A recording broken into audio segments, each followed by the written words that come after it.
नमस्कार, आप live cities देख रहे हैं। मैं हूं जय शुक्ला। देखिए, बिहार में एक बार फिर से बड़ी तस्वीर निकलकर सामने आई है और यह तस्वीर रेल हादसे से जुड़ी हुई है। बिहार में रेल की पटरियों पर दौड़ती हुई एक ट्रेन के साथ कुछ ऐसा हुआ है जिसके बाद हर कोई हैरान रह गया है, हड़कंप मच गया है बिहार में। अब जरा सोचिए कि रेल की पटरी पर दौड़ रही ट्रेन के दो टुकड़े जब हो जाते हैं तो नजारा कैसा होगा। ट्रेन अचानक चल रही होती है और दो हिस्सों में बढ़ जाती है। एक हिस्सा 10 किलोमीटर आगे निकल जाता है, दूसरा हिस्सा 32 बोगियों के साथ 10 किलोमीटर पीछे रह जाता है और जो आगे वाला हिस्सा होता है उसमें भी 8 बोगियां लगी होती हैं। अब बिहार में यह बड़ा हादसा होते होते बचा है और गनीमत यह है कि यह कोई पैसेंजर ट्रेन नहीं थी, कोई एक्सप्रेस ट्रेन नहीं थी, बल्कि एक मालगाड़ी थी। अन्यथा हम खबर आपको कुछ और बता रहे होते। सोचिए कि जब ट्रेन का हिस्सा दो हो जाए और अलग अलग हिस्सों में बोगियां बट करके 10 किलोमीटर के फासले पर एक दूसरे से हो जाएं तो कैसी तस्वीर होगी और किस प्रकार यह हादसा होगा। तो यह बड़ा हादसा टला है। हालांकि बिहार में गनीमत यह रही है, सारण में यह हादसा हुआ है और छपरा सोनपुर रेलखंड पर बड़ा गोपाल स्टेशन और गोल्डीगंज स्टेशन के बीच यह घटना बताई जाती है। कपलिंग टूट जाने से चलती हुई मालगाड़ी दो भागों में बंट गई। हादसा होते होते रह गया। एक हिस्से में 8 डिब्बों को लेकर इंजन 10 किलोमीटर आगे निकल गया। ड्राइवर को इसकी जानकारी मिली। सूचना मिलते ही ड्राइवर ने तुरंत ट्रेन को रोका। अब देखिए, इस घटना के बाद रेलवे में हड़कंप मचा है। किसी तरह की जान माल की नुकसान की खबर नहीं है। कपलिंग टूटने के कारणों का फिलहाल विभागीय स्तर पर जांच किया जा रहा है।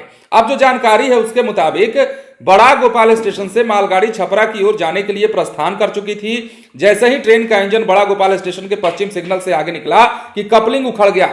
इसके साथ ही ट्रेन दो हिस्सों में बंट गई जिसका पता किसी को नहीं चला।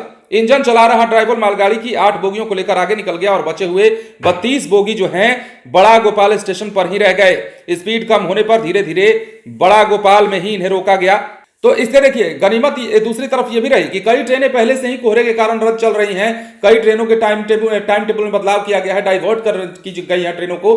तो ऐसे में इस हादसे का बहुत ज्यादा प्रभाव परिचालन पर तो नहीं पड़ा, लेकिन अपने आप में यह हादसा इतना बड़ा था कि रेलवे में हड़कंप मचा हुआ है। बिहार के विभागीय जो अधिकारी हैं, जो विभागीय स्तर पर इसकी जांच कर रहे हैं, उसमें उनमें हड़कंप मचा हुआ है कि बार बार इस तरह की घटनाएं क्यों हो रही हैं। देखिए, ट्रेन है, चाहे वो पैसेंजर ट्रेन हो, मालगाड़ी ट्रेन हो, चाहे वो एक्सप्रेस ट्रेन हो या कोई अन्य प्रकार की ट्रेन हो, लेकिन ट्रेन तो ट्रेन है।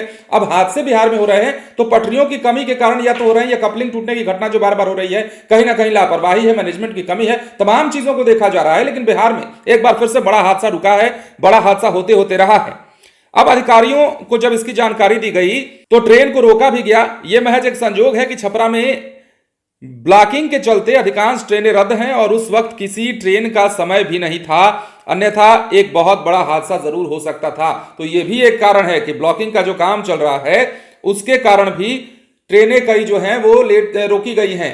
तो ये बड़ा हादसा बिहार में एक बार फिर से रेलवे की बार बार लापरवाही कह लीजिए या फिर संजोग कह लीजिए, बार बार इस प्रकार के हादसे जो आ रहे हैं बिहार में, ये आगे कोई बड़े हादसे के रूप में परिवर्तित ना हो जाए, इस बात का ख्याल रेलवे को जरूर रखना चाहिए। फिलहाल बड़ी खबर थी और हमने सोचा आपको बता दी जाए। बने रहें लाइव सिटीज के साथ। धन्यवाद।